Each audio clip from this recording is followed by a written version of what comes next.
All the controversial topics are on the table, and I am going to do it with a very, very, very special guest who is in the house. Stephen Bonnell is here, also known as Destiny. We're going to start with Andrew Tate. Money is the power to build the life you want for yourself. So yeah, they may choose to spend it on cars. They may choose to spend it on homes. They may get a little bit flashy with that at times. Some of them, not all. But to me, that means build a life where you have the freedom to have mobility, to your businesses get locked down in New York or California, pick up, you can go somewhere else because you have the financial means to do it. Money is power. That's just a reality. So get yourself some. And to me, that's a smart message.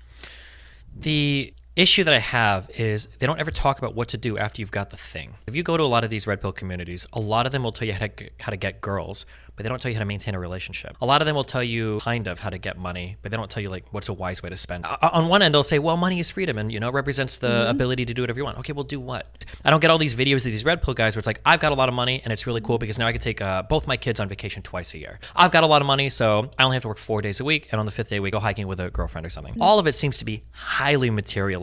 But then when I get on their shows and I push them a little bit, they're like, oh, okay, well, it's not all about the money. You just get the money for freedom. But then when I take a step back and I'm not there anymore and I'm looking at what they're doing, they're posting stories with new cars. They're posting fabulous vacation spots. It's all of the like hyper materialist. See, I if they push the message. What I do care about is a society that's self-empowered to get money for mobility and for personal responsibility and building your own life. The average person's looking at that and saying, well, hell yeah, if I have the option to not have that stuff or to have that stuff, yeah, I'd want it. Maybe I wouldn't buy that car. Maybe I wouldn't buy that house, but I want the option and the opportunity. This is what mine looks like. Yours doesn't have to look like that, but it can be incredible because money does buy power and influence and mobility, and that's just a reality of dealing with the modern world. None of those things are happiness, though. None of those things are fulfillment. This is the issue that I have. If Andrew Tate wants to do his individual stuff with money, that's fine, but we're not talking about what he does. We're talking about the message he preaches. Here's the issue that I have with Andrew Tate's message. My mom came over from Cuba, I think, when she was 4 or 5 years old, so half of my family is Hispanic. I have a lot of family that live in like Hialeah, kind of like these poor sections of Miami, and I've watched my parents fall into like the American dream trap where you make a little bit more money, you spend a little bit more money, you get a raise, you get a new bill. Everything you're doing is pushing the boundaries of what it means to be happy. My American side of my family, when I go over here and I visit these people, they have massive, beautiful houses. They've got 2 or 3 cars in the front. My dad works full-time. I've got another family member, full NYPD retired, doesn't need to work anymore, but she does. Full-time job at Home Depot, maintaining her massive, luxurious mansion with her 2 cars in the front. They have their stuff, but they're not very happy. I know that somebody might be listening and think, well, if they just had more money, they'd be okay. And it's like, they have plenty of money. They just spend all of it on everything. And then I think back to my very poor Hispanic family that lived in Hialeah, and these people have apartments that everything has to be 3 inches off the floor because when it would rain, they would all flood. Grandma chasing cockroaches around with her slippers. But like these people will, Friday, Saturday, they all get together in somebody's like very small apartment. They're all cooking, they're having fun, they're laughing, everybody's catching up with family. And these people are living and loving life. I wish that there was like a balance there. Like, I agree, I've grown up and I've made a lot of money at this point. I don't ever want to live in a shitty apartment where I've got to put my TV up off the floor, otherwise it's going to short circuit when it rains. I don't want to do that. But I also don't like the selling of the idea that everybody has to be hustling and grinding their whole, 20s and 30s away just so that they can, buy big cars, because that's not happiness either.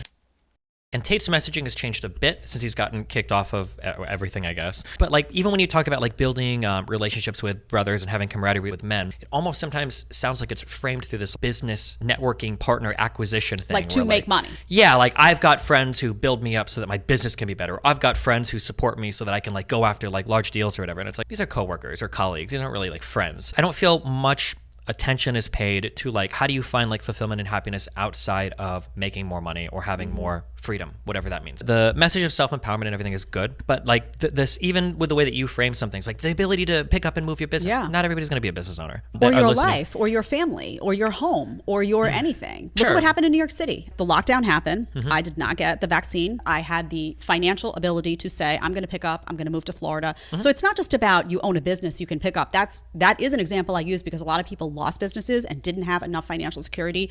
When there is nothing more stressful in life. There's 2 things actually: your health, when your health is compromised, and when you can't pay your bills. So what I'm saying is they're just dealing in reality. You say that, but then you diverge from reality. There's a reason why there's like, more money, more problems. It's not like having infinite money is a good thing. I'm not saying it's a key, exclusive key to happiness. When you say it's very stressful to not be able to pay your bills, I absolutely agree. I don't need to get into crypto finance to pay my bills, right? But you're not understanding why they're saying crypto, because they don't have confidence in these big banks anymore. So they're saying, then go live in a forest. I mean, they're doing crypto.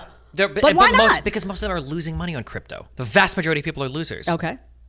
And so if I have an audience of 1,000 people listening to me, I want to preach a message that is hopefully going to help 950 of them, not 5 of them at the expense of the other 995. But you're not telling everybody to go do crypto. The message is not everyone. A lot of it though is related to like e-commerce and crypto finance, and like that's where a lot of these kind of like anti-college like finance bros have come out of, is like the crypto markets. And crypto is almost like, by its nature of like buying and selling, is like is some kind of zero-sum game in some of these markets, where it's like, you've got one winner and it's at the expense of 1,000 people that made a bad investment, and you've got like so much scamming, so many, they're called rug pulls, different types of like scam coins and coins, people call them, that anytime somebody's talking about like, oh, it'd be nice to have the financial freedom to do these things, like, okay, that could be accomplished through most decent jobs as long as you're saving money and spending responsibly. You don't have to get lucky and strike it rich on crypto in order to do that. Every time I hear somebody recommend like crypto stuff to their audience, you might as well be telling people to buy lottery tickets. Like that might even have a higher winning percentage than telling your whole audience to get invested in crypto. Okay, I don't see Andrew Tate telling everyone to go do crypto. What I did is initially, truthfully, heard his commentary and was like, who is this guy? I then did a lot of research and went and listened to longer form content. And what I found is that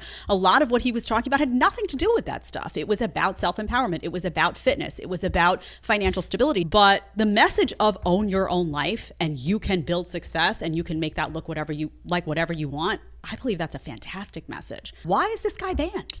Well, it's probably not for that messaging. To summarize the conversation, if I could recommend a lifestyle where a person could earn like $120,000 a year, but they keep in balance sleep, diet, exercise, and social life. If you could earn $120,000 a year and keep those 4 things in balance, you're going to be better off than somebody that's hustling to earn $300,000, $400,000 a year. I disagree. Okay, I disagree with all my mind, and body, and soul. But because 120, well, it depends where you live. Go to Manhattan and live on $120,000 a year with a family. Let's try it. If you want to go to the very most expensive parts of the most expensive cities in the country, you could find places in Manhattan where you could live $120,000 a year. If you have the drive and the ambition and you want things over here that would enhance your life, that you feel good about and you're comfortable. They're not going to enhance your life. That's the point. They absolutely will. don't. They don't. There are things in life for the pursuit of money that require you to make sacrifices to your personal life too. But as Americans, we don't quantify our mental health. It's very easy to say, if I work X more hours, I'll make Y more dollars. But I agree with you there. Yeah, sure. I like the idea of pushing people to be more, to earn more, and to accomplish more in life. I think that's good. I just sometimes the way that, and I'm sure you've seen it, you said you have a work-life balance, which is good. Personally. But if you've seen like the Instagram stories, TikTok things like the hustle culture, like you should wake up at 6 a.m., eat 3 eggs, check your Robinhood account, 6:30 you go to the gym for 2 hours, at 8:30 you're clocking into your job, and then you're checking your crypto account, and then at 9:30 you're like making calls to client, and it's like, Jesus, like live. Right. You don't want to be 30 years old like, oh my God, and I've earned like $500,000 I'm 30 years old. It's like, okay, well, what did you do with your 20s? I hustled. Yeah. Okay. No, I mean, I think there's nuance to that conversation. Like, if you get older and you look back on your life and you've slept 4 and 5 hours every night, you are going to be more prone to several chronic dementia and all sorts of other those bad things. So I talk about that all the time. So I think we can agree on a little bit of the nuance there. I want to talk about college. Let's talk about college. I graduated from college. I had a 4.0. I worked my butt off. I loved it. I loved studying. I was a professional student. I went to Columbia. I graduated with all honors. I come out and I go to get a job. And do you know what I knew how to do? Nothing. I had no practical skills. I could think, I could talk. So here's how I feel about college. If you're going for something specified, say you want to be an engineer, something very, very specific where you're going to go, you're going to study, you're going to acquire a certain skill set, you're going to come out, you're going to be marketable in an industry, you're going to have skills, great. If you're going to go and you're just going to float around and you're going to take gender studies and you're going to, take some literature classes and you're going to largely socialize, how is that helpful? I'm smart, I went to college, what do you know how to do? I don't know. If you go to college and you don't do a single internship, you don't get a single job, you don't do anything, I mean, you've wasted the experience. I had a 4.0. I worked my butt off. I don't know what your college, can you speak Spanish? But there's plenty of people. Sure, of course I can. Nice, and you're Miami, so that's good. There you go. That's a good skill you picked up. But what was that going to do? If I wanted to be a Spanish teacher, great. I can't go on your personal experience so because I let's don't know. speak in But general. this is something that I would beg conservatives to do. You have to stop attacking liberal arts because I'm tired on my stream of debating how many new black, trans, women characters are in the next TV show, okay? Conservatives have suicided themselves on the culture war because they refuse to engage in the things that matter culturally. And when you say things What like, matters culture that we're like ignoring? things like liberal arts are important, things like entertainment, things like music, all these things are really important things. And when conservatives just say, do STEM, don't do that, that's for losers, English is for losers, history is for losers, and you turn around, you're like, oh my God, CRT, that's horrible. Well, how do you expect, what else would CRT be besides something written by the most progressive and crazy people? Because all the conservatives are driven to only do engineering and technology, right? I want there to be a conservative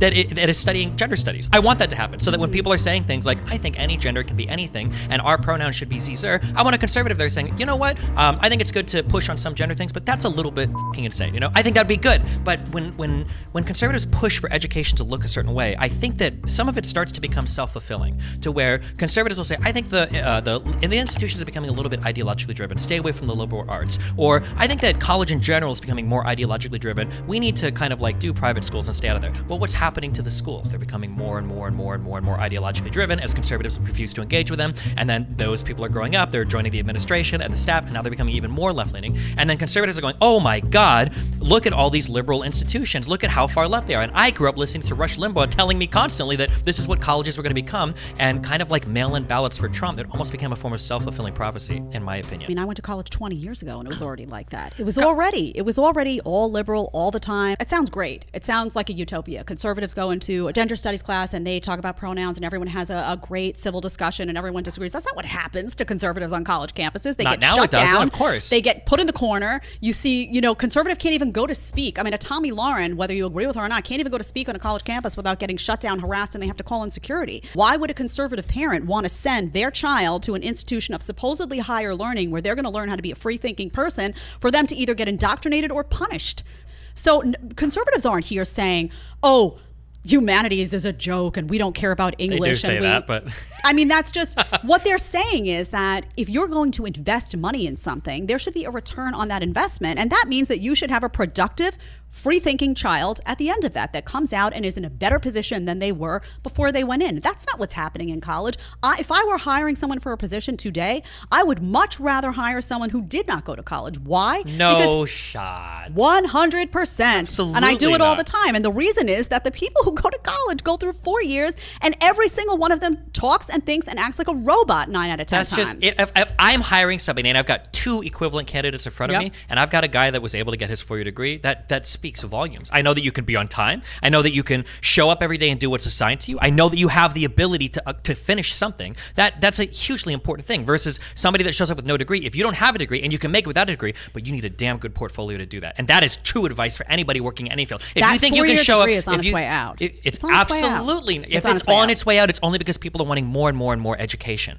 The college degree is the #1 grower of wealth inequality in the United States because people with college degrees are out earning everybody else so much. Watch what And happens it's in the next 10 years with college degrees. It's becoming Watch. more of a it's only trended in one direction where the degrees are becoming more and more important. It's so important. Even other conservative-esque people like Jordan Peterson talk about, like, how do we have a society where it functions when the IQ requirements for performing well in society are becoming higher and higher and higher and higher, where the types of work that we have, the specialization required, the training required is getting higher and higher and higher, to where having that 4-year degree is, from my day, it's the equivalent to it used to be having a GED or high school degree, where like if you didn't have high school in the 80s or 90s, like, well, man, what are you? You're a loser. Well, now, 2002, it just, the numbers don't lie. I mean, like, you can look at the median earnings for a high school degree. What I'm telling you is that it is changing and that it's becoming more and more of a requirement. You're talking to me about IQ as if college is an indicator of your IQ. You don't think IQ correlates to intelligence? Do you know how many people I talk to every day who are entrepreneurs who didn't go to college or spent how their many college people- years doing nothing how or many- wasted their college years or